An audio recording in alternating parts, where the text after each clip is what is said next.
आप में से बहुत ऐसे लोग इस वीडियो को देखेंगे, जिसके बाद कई ऐसे लोग होंगे जो कमेंट करेंगे कि यार ये फिर ज्ञान देने आ गई, यार इसका फिर से शुरू हो गया, फिर हिंदू फिर मुस्लिम। सवाल ये है कि अगर आप हिंदू हैं तो ये आपकी अच्छाई नहीं है, अगर सामने वाला मुस्लिम है तो उसमें कोई कमी नहीं है। हम क्यों बार बार एक ही मुद्दे पे लड़ते हैं, हिंदू मुस्लिम हिंदू मुस्लिम हिंदू मुस्लिम? हमारे पास देश में और भी मुद्दे हैं। मैं भी हिंदू हूँ, मुझे इस बात का बहुत फक्र है कि मैं हिंदू हूँ, पर एट द सेम टाइम मुझे शर्म आती है खुद को हिंदू बताते हुए। और ऐसा क्यों?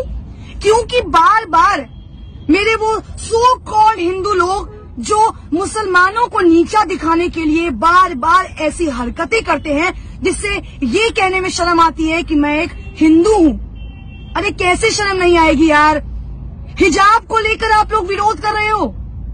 अगर लड़की पर्दे में है तो उसकी क्या गलती है? अगर लड़की छोटे कपड़े पहनते हैं तो यही वो लोग हैं जो सबसे पहले सवाल उठाते हैं कि लड़की ने छोटे कपड़े पहने थे इसलिए उसका रेप हुआ। लड़की अगर ब्रा या पैंटी में चलती है तो उसका रेप हुआ। अगर लड़की हिजाब में चलती है तो आप लोगों को इस बात से क्यों तकलीफ है? क्यों तकलीफ है आखिर इस बात से? यार उन्हें सिखाया यही गया है, उनके धर्म में ये चीज अपनाई गई है। अगर उस लड़की को हिजाब पहनने से दिक्कत नहीं है तो ये हिंदूवादी खुद को बताने वाले, राम भक्त बोलने वाले, अरे तुम्हें किसने हक दिया है एक लड़की पर ये इस तरह से पूरी भीड़ इकट्ठा करके एक लड़की को डराने का? लड़की मैं भी हूं और फक्र के साथ उस लड़की होने का प्राउड करती हूँ कि उस लड़की ने इतनी भीड़ में जो साहस और हिम्मत दिखाई है। सैल्यूट है उस लड़की को यार। तुम उस हर लड़की के लिए इंस्पिरेशन हो जो लड़की सामने आने से, बात करने से डरती है। अरे तुम खुद को राम भक्त बताते हो, शर्म आनी चाहिए तुम्हें। अरे काय के राम भक्त हो यार तुम?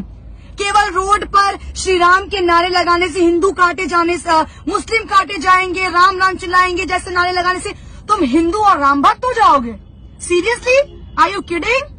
नो ब्रो नो, नहीं होने वाले आप राम भक्त।